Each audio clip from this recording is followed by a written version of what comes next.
ध्यान रखना, हमारे जीवन में नाम का बहुत बड़ा प्रभाव होता है। यदि हमारे जीवन में नाम सही नहीं होते, नाम प्रभावी नहीं होते, तो कहीं ना कहीं हमारे जीवन को प्रभावित करता है। बोले कैसे साहब? बोले एक बार की बात है, एक नए जिला अधिकारी जी की नियुक्ति हो गई।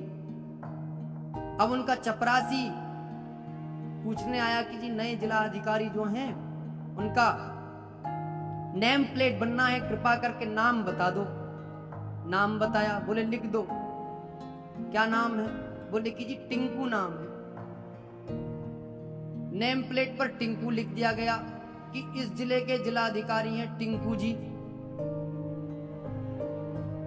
अब तो जहां पर भी कार्यक्रम हो वहां पर सबके सामने जैसे उनको संबोधन करा जाए कि जी टिंकू जी जिला अधिकारी आ रहे, अखबारों में छाए कि जी टिंकू जी आ रहे। अब तो जिला अधिकारी जी की बजाय मजाक सा ज्यादा लगे। हम भी अपने बच्चों के नाम टिंकू, पिंटू, चिंटू आजकल रखने लग गए, ऐसा लगता है कहीं कहीं। नाम जो हो अपने जीवन में बड़े प्रभावी होने चाहिए। अच्छे नाम रखो अपने जीवन, बड़े सोच विचार करके। अब तो धुंधली देवी ने अपने पुत्र का नाम रखवाया धुंधकारी। यथा नाम तथा गुण, जैसा नाम लग रहा है, जैसा नाम देखने में लिख रहा, ऐसा ही लग रहा है कि धुंधकारी है।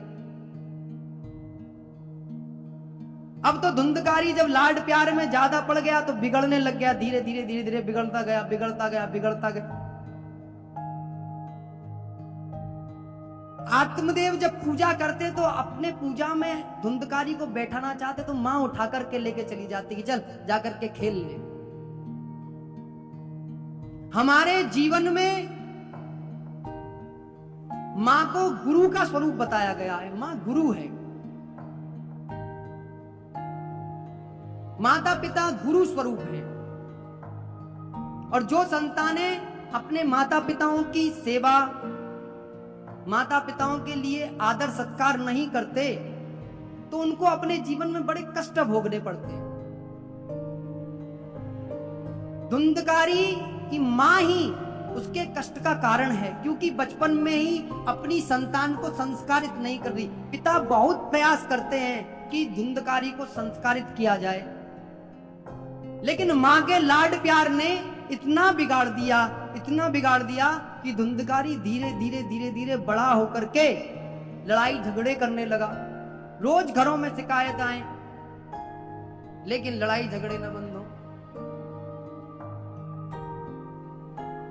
अब तो आत्मदेव महाराज बड़े परेशान हो गए। बोले धुंधली, एक दिन ये जो तेरा पुत्र है ना, ये इस परिवार का नाश कर देगा, ये तेरी मृत्यु का कारण बन जाएगा। तो धुंधली अपने पति को डांट देती है। बोले अभी छोटा सा ही है, थोड़े दिन ही तो हुए हैं, और लड़ाई झगड़े कौन नहीं करता? घरों में सब करते हैं, कौन नहीं करता? धीरे धीरे बड़ा होगा तो समझदार हो जाएगा। अब धीरे धीरे वह पुत्र युवा हो गया। युवा होते होते चोरी करने लगा। चोरी करते करते बहुत बड़ा चोर बन गया। इधर जो गाय ने जो पुत्र दिया था उसका नामकरण आत्मदेव जी महाराज ने किया था। उसको संगत मिल रही थी आत्मदेव जी महाराज की। आत्मदेव के पास में बैठ करके वह अपने ज्ञान का अर्जन कर रहा था। गौकर्ण पंडितो ज्ञानी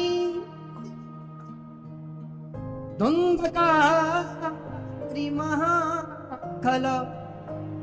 भागवत कहती है कि धुंधकारी दैत्य बन गया, धुंधकारी महाखल बन गया, अपराधी बन गया, चोरी डाका डालने लगा।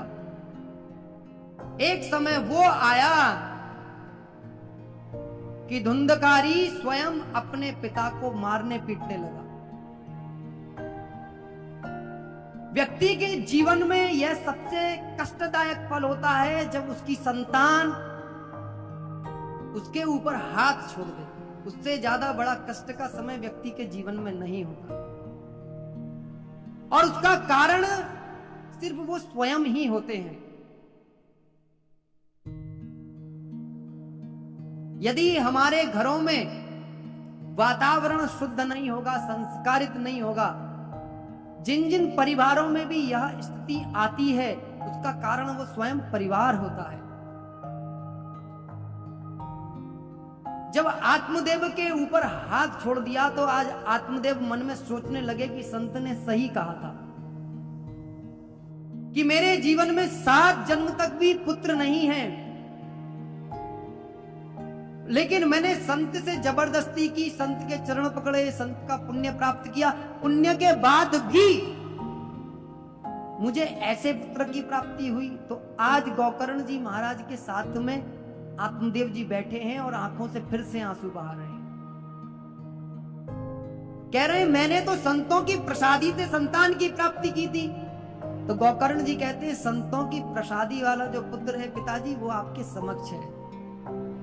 संत ने जो प्रसाद दिया था वह प्रसाद का स्वरूप मैं हूं, परंतु माताजी ने आपके साथ में कपट किया और यह पुत्र तुम्हारा नहीं है।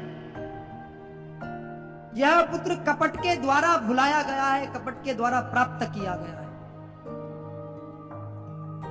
इसीलिए इसे तुम जितने संस्कार देना चाहोगे यह संस्कारित नहीं हो पाएगा। आज गोकर्ण जी महाराज आत्मदेव को ज्ञान देते हैं। देहे स्थिमां सरुदिरे भिमतिम त्यजत्वम जाया सुता दिशु सदा ममतां विमुंच पश्यानिशं जगदिदं क्षणभंगनिष्ठ वैराग्य रागरसिको भवभक्तिनिष्ठ। कि पिताजी आप इस देह से भगवान का भजन करें, आप इस देह के द्वारा भगवान की प्राप्ति के लिए लगाएं। आप इस परिवार के सुख को प्राप्त नहीं कर सकते। यदि आप अभी भी इस घर में रहोगे तो पिताजी ध्यान रखना यह अपमान आपको बार बार देखने को मिलेगा। जीवन में एक बात ध्यान रखना, जो बच्चे अपने माता पिताओं का सम्मान नहीं करते उन बच्चों को भी अपने जीवन में कहीं सम्मान की प्राप्ति नहीं होती। यदि तुम्हें सम्मान चाहिए तो तुम्हें अपने माता पिताओं का सम्मान करना होगा, तभी तुम्हें समाज सम्मान देगा। अपने माता पिताओं की सेवा तुमको करनी होगी, तब तुम्हें सम्मान मिलेगा।